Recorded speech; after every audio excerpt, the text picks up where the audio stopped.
నమస్తే రమణన్ గారు. నమస్కారం అండి. శనీశ్వరుడు ఇప్పుడు మీన రాశిలో ఉన్నారు. ఆయన అక్కడ ఉండే వల్ల ఆయన అన్ని రాశులకి ఇచ్చే ఫలితాలు ఎలాగుందండి?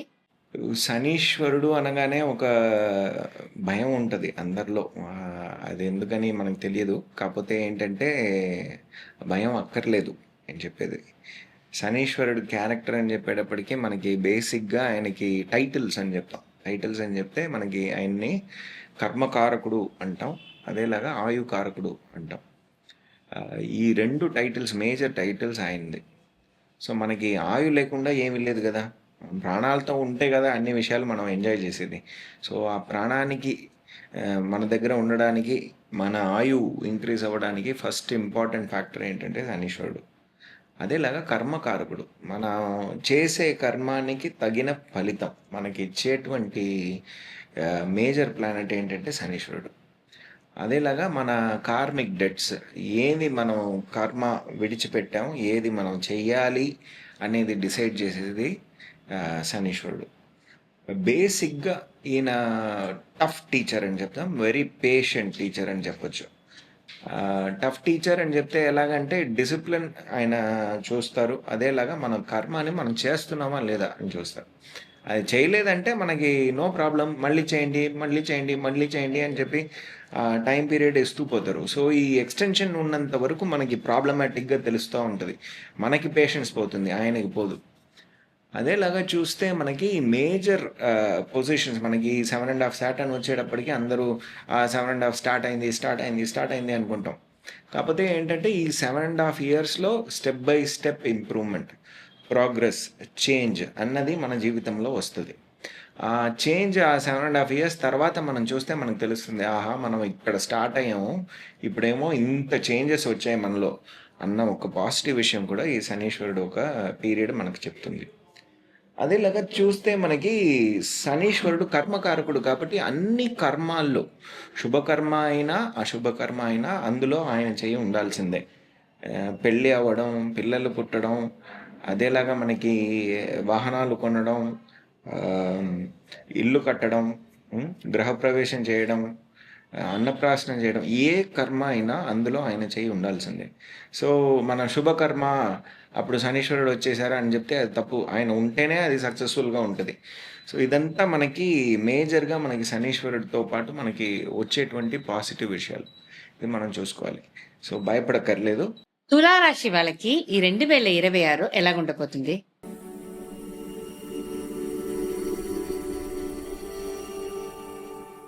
తులారాశి వాళ్ళకండి ఇప్పుడు బేసిక్గా శనీశ్వరుడు ఉండేది వీళ్ళకి 6వ స్థానంలో, ఆయన ఇన్ఫ్లుయెన్స్ చేసేది వీళ్ళకి 8వ స్థానం, 12వ స్థానం మరియు 3వ స్థానాన్ని దృష్టితో చూస్తున్నారు. ఎక్కడెక్కడ చూస్తున్నారో అక్కడక్కడ ఉన్న ప్రాబ్లమ్స్ని ఈయన తగ్గిస్తారు, అదే మనం తెలుసుకోవాల్సింది. శనీశ్వరుడు మూమెంట్ ఏమో మీనరాశిలోనే ఉంది, కాకపోతే ఏంటంటే నక్షత్ర సారాలు మారుతూ ఉంటాయి, రిట్రోగ్రేడ్ కూడా అవుతున్నారు. ఆ మూమెంట్ని బట్టి ఈ ఫలితాలు మనం చూద్దాం ఎట్లా ఉందని. ఫస్ట్ మనకి జనవరి నుంచి మే 17th వరకు ఉత్తర భాద్రపద నక్షత్రంలోనే ఉంటారు.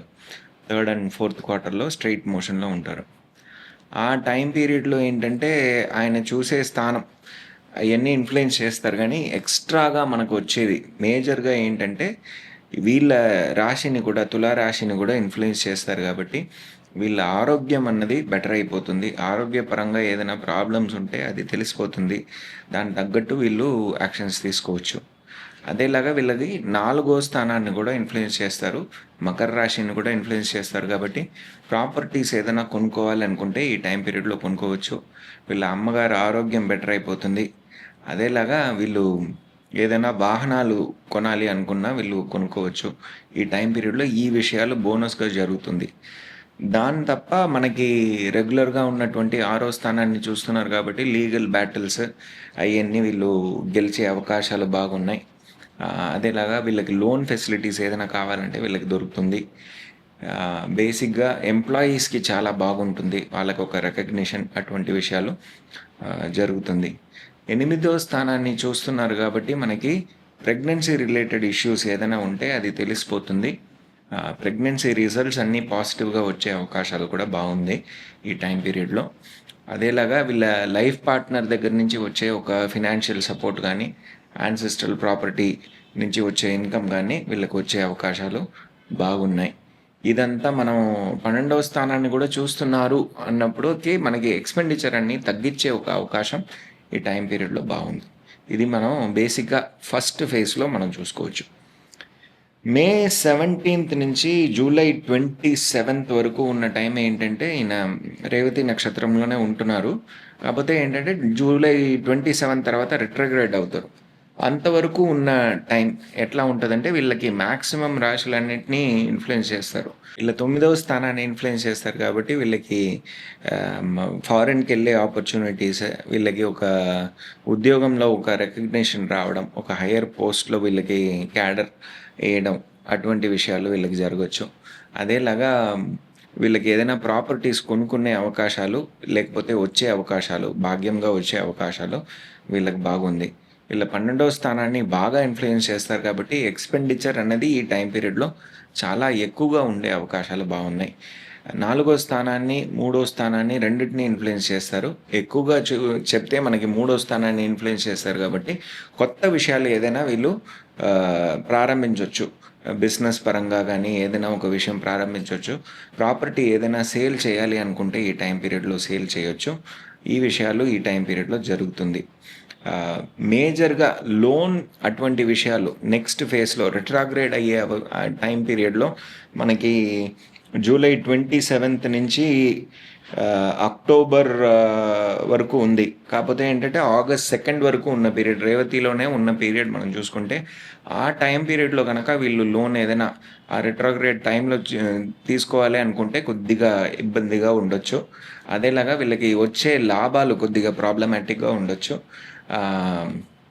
వీళ్ళ బిజినెస్ పరంగా ఉన్న విషయాలు మళ్ళీ చేయాల్సిన ఒక అవసరం కూడా ఆ టైం పీరియడ్లో ఉండొచ్చు. ఇవన్నీ మనకి ఈ రిట్రోగ్రేడ్ అయ్యే పీరియడ్లో రేవతి నక్షత్రంలో ఉన్నటువంటి ఫలితాలు. మనకి ఉత్తర భాద్రపద నక్షత్రం అక్టోబర్ నుంచి డిసెంబర్ 11th వరకు ఉన్న టైం, వక్ర నివర్తి అయ్యే టైం వరకు మనం చూసుకుంటే అక్టోబర్ అంటే మనకి ఫిబ్రవరిలోనే ఆయన ఉత్తర భాద్రపద వదులుతున్నారు. కాకపోతే ఈ వక్రంగా ఉన్న కాలంలో ఏంటంటే మన హెల్త్ మనం చూసుకోవాలి. అదేలాగా అమ్మగారు ఒక ఆరోగ్యం మనం చూసుకోవాలి. ప్రాపర్టీ రిలేటెడ్ ఇష్యూస్ ఏదైనా ఉంటే కొద్దిగా డిలే అవ్వడానికి అవకాశాలు ఉన్నాయి. అదేలాగా మనకి ఏదైనా ప్రెగ్నెన్సీ రిలేటెడ్ ఇష్యూస్ ఏదైనా ఉంటే ఈ టైం పీరియడ్లో కొద్దిగా అతి జాగ్రత్తగా మనం చూసుకోవాలి. ఇవన్నీ విషయాలు ఈ టైం పీరియడ్లో మనం ఎక్స్పెక్ట్ చేయొచ్చండి. బేసిక్గా మళ్ళీ రిట్రోగ్రేడ్ అయిన తర్వాత మళ్ళీ ఈ ఫలితాలు పాజిటివ్గా మనకి ఫస్ట్ ఫేజ్లో మనం చెప్పినట్టు, ఫస్ట్ సెకండ్ ఫేజ్లో చెప్పినట్టు వీళ్ళకి పాజిటివ్గా జరిగే అవకాశాలు ఉన్నాయి. ఈ రాశి వాళ్ళకి పరిహారం ఏదైనా ఉంటే చెప్పండి. పరిహారాలు అండి, బేసిక్గా వీళ్ళకి ఏం పెయిన్ పాయింట్ ఉందో దాని తగ్గట్టు వీళ్ళు పరిహారాలు చేసుకుంటే మంచిది. ఇప్పుడు మెయిన్గా వీళ్ళకి ప్రాపర్టీ సేల్ అవ్వట్లేదు అన్నటువంటి ప్రాబ్లం ఉంటే కనుక వీళ్ళు కోదండరాముడు ఒక ఆరాధన చేయడం, అదేలాగా అన్నదానాలు చేయడం, ఎస్పెషలీ మనకి పంచమి రోజున, అదేలాగా త్రయోదశి రోజున చేస్తూ వస్తే వీళ్ళకి ఆ ఫలితాలు వీళ్ళకి వస్తుంది. వీళ్ళకి లీగల్ ఇష్యూస్ ఏదైనా ఉంది, లేకపోతే డిసీజెస్ ఏదైనా ఉంది, అటువంటి విషయాలు, లోన్ వీళ్ళకి తగ్గట్లేదు, అటువంటి విషయాలు ఉంటే కనుక వీళ్ళు మెయిన్గా అన్నదానాలు చేయడం. వీళ్ళు శనివారం రోజున, గురువారం రోజున అన్నదానాలు చేసుకుంటూ రావడం వీళ్ళకి మంచిది. ఎస్పెషలీ అన్నదానాలు చేయడం అన్నది వీళ్ళు రెగ్యులర్గా చేసుకుంటూ ఉంటేనే వీళ్ళకి మంచి ఫలితాలు వస్తాయి. అదేలాగా వీళ్ళకి ఏదైనా రహస్యమైన ప్రాబ్లమ్స్ ఏదైనా ఉంది, ఎవరో ప్రాబ్లం ఇస్తున్నారు నాకు తెలియట్లేదు, లేకపోతే వీళ్ళ లైఫ్ పార్ట్నర్ ఫ్యామిలీ సైడ్ నుంచి ఏదైనా ప్రాబ్లం ఉంది, లేకపోతే వాళ్ళకి ప్రాబ్లం ఉంది అంటే వీళ్ళు చేసుకోవాల్సింది మహాలక్ష్మి ఆరాధన, మహాలక్ష్మి పూజ. అది శుక్రవారం రోజున, అది షష్ఠి రోజున, చతుర్దశి రోజున వీళ్ళు చేస్తూ ఉంటే, అన్నదానాలు ఆ టైం పీరియడ్లో చేస్తూ ఉంటే వీళ్ళకి మంచి ఫలితాలు వస్తాయండి. థ్యాంక్స్ అండి.